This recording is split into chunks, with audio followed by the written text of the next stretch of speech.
My chapter looks at the scale of the problem of corruption in Ukraine, what has been accomplished since 2014 in trying to address it. And I would say in that respect I'm possibly quite positive because I think some real things have been done.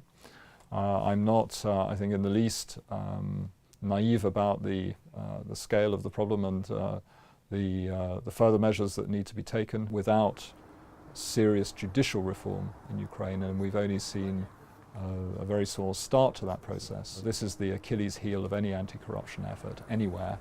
If that doesn't happen in Ukraine, then the country is not going to make progress in this area. The main achievements, I think, are that the space for corruption in public life has been narrowed. And it's been done in a number of ways. The first is the raising of the levels of transparency. So, for example, if you are a Ukrainian official, a member of parliament, you're going to have to fill out an electronic declaration form. In contrast to the previous paper forms, is much more easily shared across the Ukrainian public. People can see at least what you're declaring. The second fact is that if you want to win a government contract, you now have to go through an online platform called Prozoro, which refers to the transparency of this system.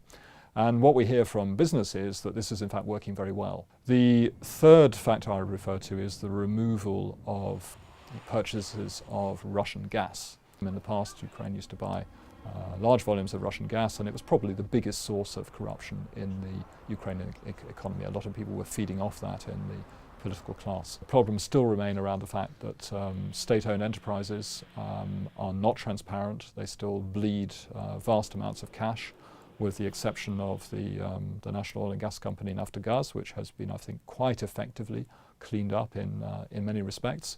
The other significant achievement has been the National Anti-Corruption Bureau of Ukraine that was set up with considerable input from civil society. We now have a new Supreme Court that was again recruited through a competition that was certainly much more transparent than anything that's ever taken place in the past. But civil society has been very critical of the way in which that's been handled, and it's almost certain that some judges have ended up in the Supreme Court who, in an ideal world, shall we say, should not be there. The old system in Ukraine is fighting back, and it's fighting back very hard. And it can sense that there are big problems coming down the line, that there will be more investigations, and that some people will finally go to jail.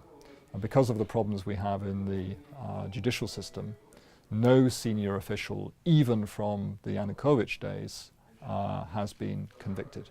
If no progress is made in bringing people to justice, then there will be a backlash, and populists could gain ground, and there could be at least, if you like, a sort of loss of confidence that this so-called Western model of development of Ukraine is really feasible given the current people in power. I think underlying all this is the question of whether Ukrainian society itself can, if you like, free itself of the notion that everybody in the country is corrupt.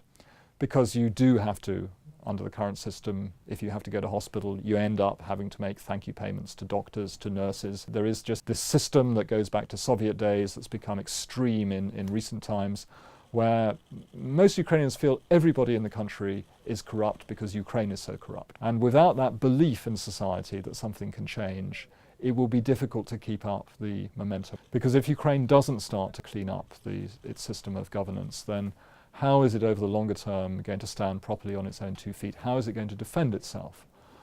For example, when you've probably got substantial portions of the defence budget being pilfered.